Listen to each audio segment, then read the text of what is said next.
Hi, Ange. Hello, mate. I know players are coming in a bit late. Is there any update on Son in particular, or any more injury news? Anything?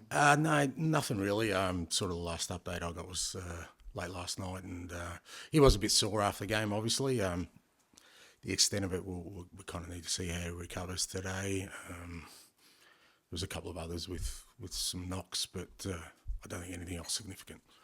It's obviously a tough night last night, but it's been a brilliant start. Is there a sort of a message? There's going to be difficult periods. You've only had one transfer window. This is just the beginning for you here.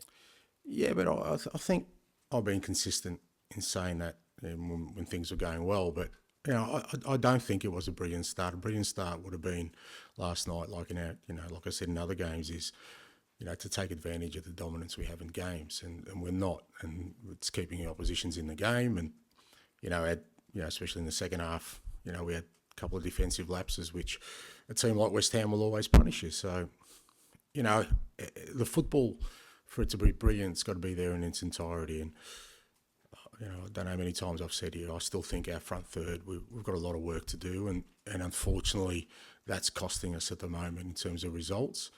But, that's the challenge for us. We've got to keep, pushing on and trying to become better in those areas. Can I just get confirmation that the club have rejected an approach from Swansea for Chris Davies? Obviously, it's a potentially exciting role, but it looks like he might be staying here then. No, look, I've just had a brief discussion with Chris, and he knows we've got a busy week, so we're all focused on that. And look, he's an outstanding individual. He's done some great work with us. He's done great work in the past, and it's not surprising to me that whether it's Swansea or other clubs would look at him, and it's what you want, to be honest. You want good people, and when you've got good people, they're going to attract attention. And from my perspective, whatever that sort of transpires to, it's very much in Chris's hands in terms of his decision, what he wants to do moving forward, and then obviously the club will deal with it from there. Jake, please. Hi, Ange. Obviously, the last 5 games might not have gone as you would have wanted, but overall, after 15 games, where do you think things are at? Where do you feel? We're at, I guess where I said all along, we're at the beginnings of trying to build something, and a lot of it is, I think there's been progress made for sure in many areas. Other areas we still need to do a lot of work in. We've obviously had some challenges within that time frame of, injuries which have disrupted our sort of ability to have a consistent lineup out there, and players out there who had started the season well and were very influential. So with all that context, but that happens to every football club, and we just got to work our way through this difficult period. But as I said, we're still at the beginnings of what we're trying to build. Cristiano Romero returned last night. Almost looked like he hadn't been away. How did you view his performance, and also as part of that leadership group as well? Yeah, I thought Christian was good last night. He obviously tired towards the end a bit, but he gave everything. It was good to get him back in the lineup. He gives us a certain, security back there, and also, he is one of these, like I said, as a leader, strong figure out there, which we're going to need through this period, because we're obviously still got some tough times ahead, and with guys like him will help steer us through that. And just lastly, Newcastle, obviously on Sunday, they've struggled a lot away from home this season, certainly more than they did last season. Is there anything that you've seen in their performance as to why they might be performing differently away from home? No, but it's fair to say Newcastle are probably the only other club that have gone through anything like we have from an injury perspective, and that's going to affect every club. And I think they've actually battled through it reasonably well, very well actually, considering the amount of disruptions they've had to their first team squad and the challenges they've had. And I think any club in the Premier League that goes through that sort of period will find it hard to get a consistency in results. But it'll be a tough game on Sunday for us because again they've got a team that do have goal threats, and they work hard as a unit, and we've got to be able to match that. Thanks. You mentioned about the front players, and that's still an area that's got to work on. Obviously, you've mentioned previously about Kulusevski and Johnson wanting to get more goals out of them. I mean, how is that something you coach into players? Is it about movement, positioning, or I guess all of the above? Yeah, it's all of it. Yeah, I mean, Brennan's 22. I mean, he's still sort of learning the game in many respects, and it's a big move for him.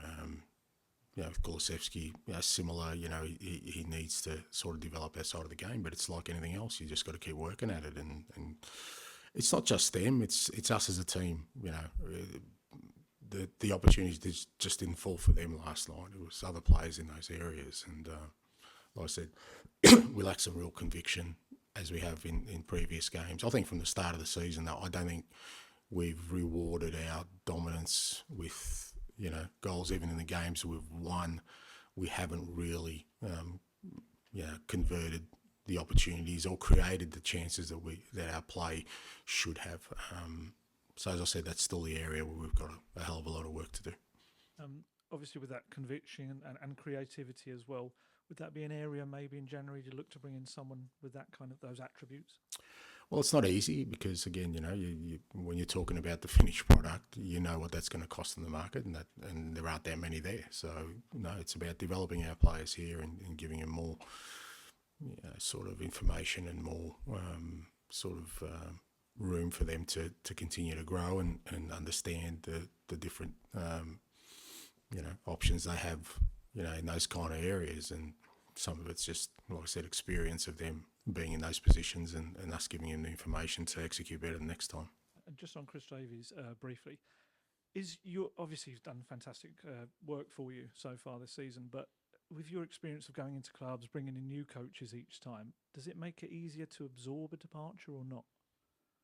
Yeah, I've always been relaxed. I mean, I've said in the past, I think it's part of my role to develop staff. I mean, I'm really proud of the fact that a lot of the guys I've worked with, the reason they're not with me as assistants are because they're senior managers in their own right. So I never see, look, if you're looking for things that are going to be disruptive, and you can use that as a clutch and excuse for anything.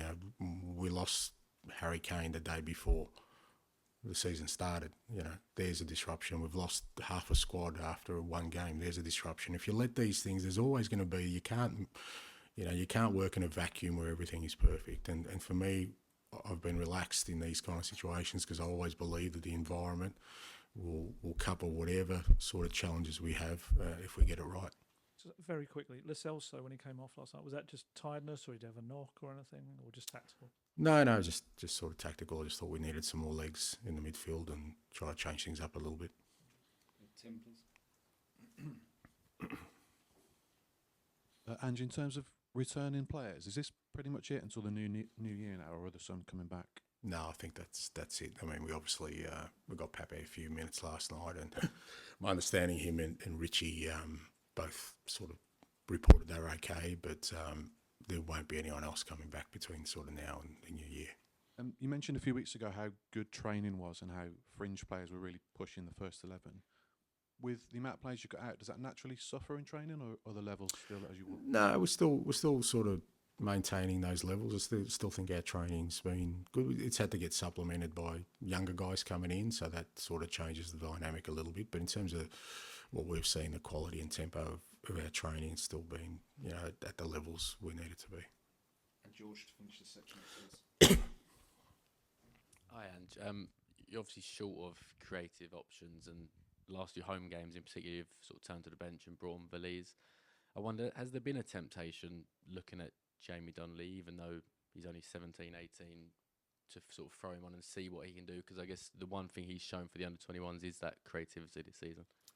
Look, he's in the squad, and all these kind of decisions are made within the context of all the information I have.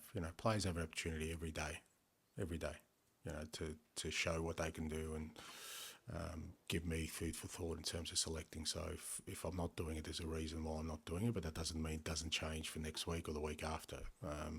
It's not just about the games they play, it's about what they do on a daily basis. But certainly Jamie's, I think he's developing. I think it's benefited him sort of training with us regularly now. He's pretty much, a permanent fixture in here, and Within that context, I think over the next few games, if he keeps developing the way he is, he'll get an opportunity in a game as well.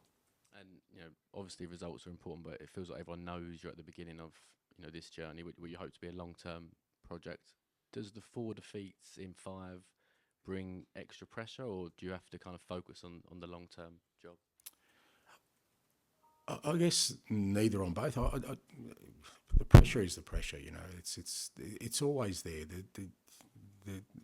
It's how you kind of treat it, and I've never let it sort of guide my path or my way forward. I mean, I just think I've got a clear idea about what I'm trying to do, and we'll keep methodically working against that and being really disciplined about that. But that doesn't mean long term. For me, like I said, I don't have a 3 or 5 year plan up my sleeve that's guaranteed for success. What I do have is a plan that I think will get us to where we need to be. How long that takes, I don't know. It depends on sort of how we keep sort of, like I said, discipline in sticking the path. Because ultimately, whether it's this challenge, there'll be another challenge in 6 months' time. There'll be another one. Even if you have success, there's a challenge there. So it's how really focused you are and how committed you are to go on the path that you've started, and I'm unwavering with that. I just will not budge in terms of, because I just think, that's what I believe is the best way forward. And you face Eddie Howe this weekend, who was obviously in the running for the Celtic job, but before you got it, I mean, I know it's 4 defeats in 5 now, but you are a Premier League manager. Do you ever kind of have the chance to sit back and think what could have happened if he had taken the Celtic job? And you? Oh, absolutely. Sliding doors moment, but there's probably been no bigger decision in me being here today than Eddie knocking back the Celtic job. So I haven't thanked him. I probably should.